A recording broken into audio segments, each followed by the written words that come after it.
Halo sob, balik lagi bareng gue Roy di sini. Pada video kali ini gue lagi mau buat tutorial aplikasi Electronic Workbench atau yang biasa disebut EWB dalam pengaplikasian mata kuliah praktikum rangkaian listrik. Tanpa basa-basi lagi, yuk kita langsung aja ke videonya. Nah sob, balik lagi nih kita di tutorial aplikasi Electronic Workbench untuk mata kuliah praktikum rangkaian listrik. Pada kesempatan kali ini, saya akan membahas tutorial tentang job sheet 2 dari praktikum rangkaian listrik, yaitu teorema superposisi.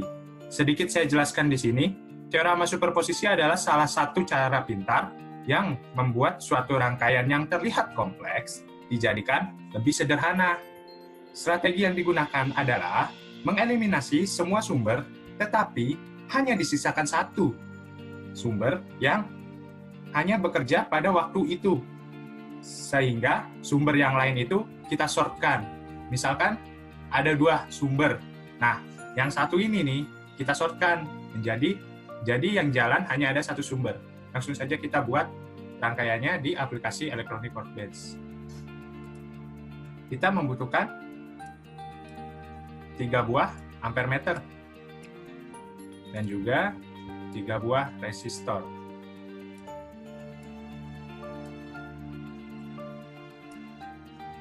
Di sini saya susun agak ke kiri karena kita akan membuat 3 buah rangkaian sob.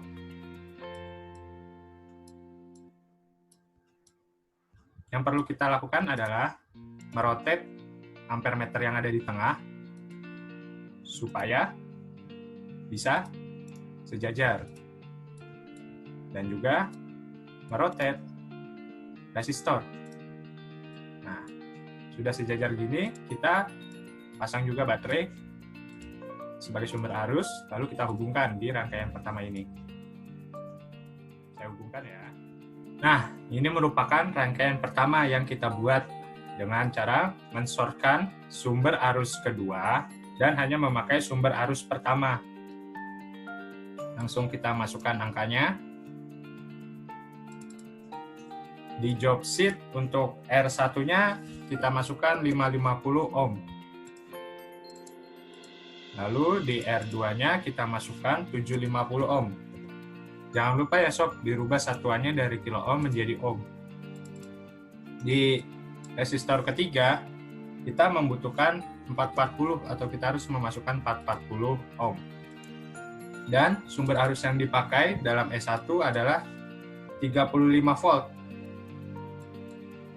Nah, dapat dilihat di sini rangkaiannya sudah jadi ya sob. Tinggal kita play-kan saja. Nah, hasilnya sudah terlihat di sini. Nanti akan saya jelaskan setelah saya membuat keseluruhan rangkaiannya. Saya buat dulu videonya, akan saya percepat.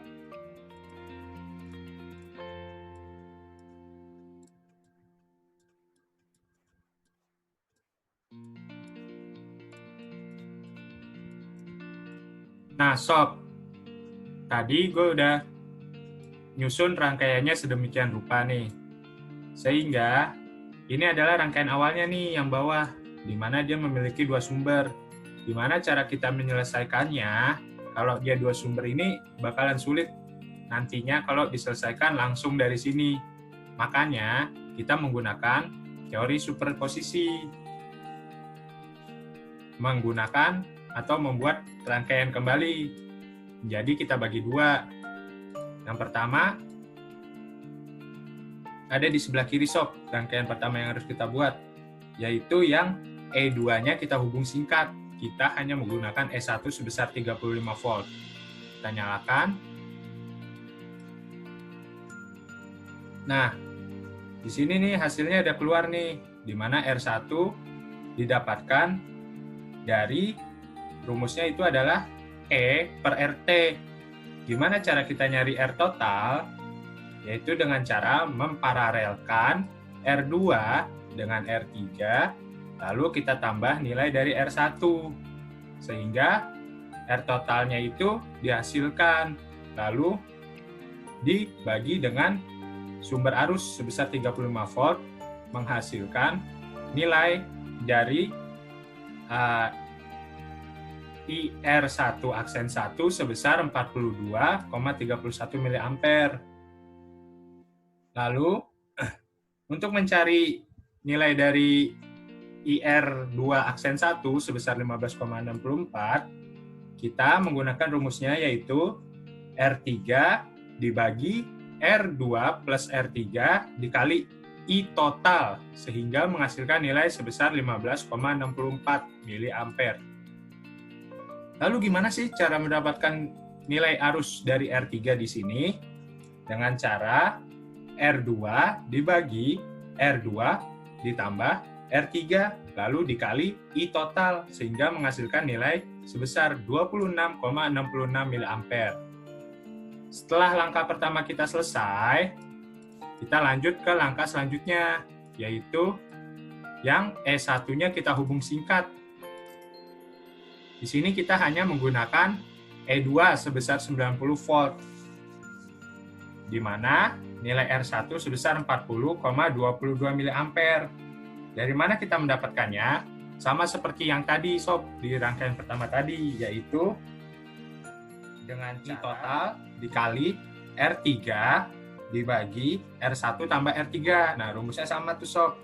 Sehingga menghasilkan nilai 40,22 mA. Lalu, gimana cara kita mendapatkan I2? Nah, yang unik di sini kalau tadi kan yang rangka yang E2 dihubung singkat, R totalnya menggunakan R paralel ditambah R1. Nah, kalau di yang E1 kita hubung singkat, R totalnya menggunakan R paralel ditambah R2. Jadi bukan R1 lagi, Sob. Nah, dapat nilai dari R2 itu di mana nilai dari sumber arus dibagi dengan R total tadi, sehingga menghasilkan nilai sebesar 90,50 mA. Nah, minus di sini hanya sebagai acuan arah arus saja, Sob, jadi nggak berpengaruh. Untuk yang I3 aksen 2-nya didapatkan dari R1 dibagi R1 plus R3 dikali dengan I total, sehingga menghasilkan nilai 50,28 mA. Nah, kan tadi udah dapat nih I dari masing-masing rangkaian. Kita sebut rangkaian ini I-nya I aksen 1, yang ini I aksen 2. Nah, sampai sini nih belum selesai nih, Sob. Kita harus menjumlahkan dari masing-masing I1, 2, 3 dari aksen 1 maupun I1, 2, 3 dari yang aksen 2. Di sini saya buktikan dengan cara menggambar lagi rangkaian penyelesaiannya, supaya bisa membuktikan hasilnya apakah benar atau tidak. I1 aksen 1 ditambah dengan I1 aksen 2, yaitu 42,31 mA, ditambah minus 40,22 mA, maka akan menghasilkan nilai sebesar 2,082 mA. Nah, dari penjumlahan yang menggunakan rangkaian 1 dan rangkaian 2, terbukti ini, Sob, di rangkaian ketiga atau di rangkaian penyelesaian sebesar 2,082 mA. Nah, lanjut ke I2-nya, yaitu I2 aksen 1 ditambah dengan I2 aksen 2, yaitu 15,64 mA ditambah minus 90,50 mA, dan menghasilkan minus 74,86 mA. Nah, terbukti lagi kan, Sob, di mana di rangkaian penyelesaian ini hasilnya sama dengan penjumlahan rangkaian pertama dan rangkaian kedua. Lanjut ke I3,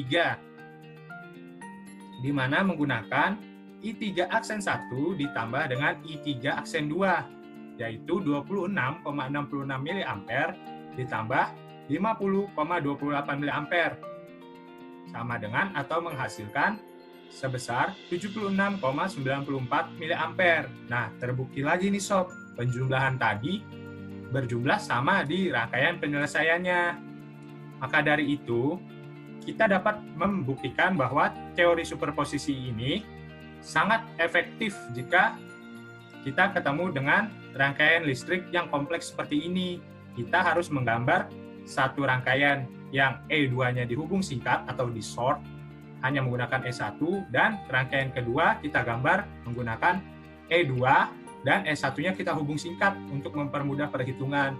Lalu setelah selesai mencari hasil dari rangkaian tersebut, kita bisa menjumlahkan dari masing-masing I aksen 1 atau I rangkaian pertama dan I rangkaian kedua. Nah, dari situ tinggal kita jumlahkan saja, Sob. Yang mana I1 aksen 1 dijumlahkan dengan I1 aksen 2, I2 aksen 1 kita jumlahkan dengan I2 aksen 2, dan I3 aksen 1 kita jumlahkan dengan I3 aksen 2, sehingga hasilnya dapat kita temukan dari nilai arus rangkaian yang kompleks ini, atau di rangkaian ketiga. Nah, segini aja Sob tutorial Electronic Workbench dalam pengaplikasian praktikum rangkaian listrik ini. Jangan lupa tonton juga tuh part 1-nya kalau belum nonton. Nanti linknya saya taruh di deskripsi. Oke, see you on next video. Bye-bye.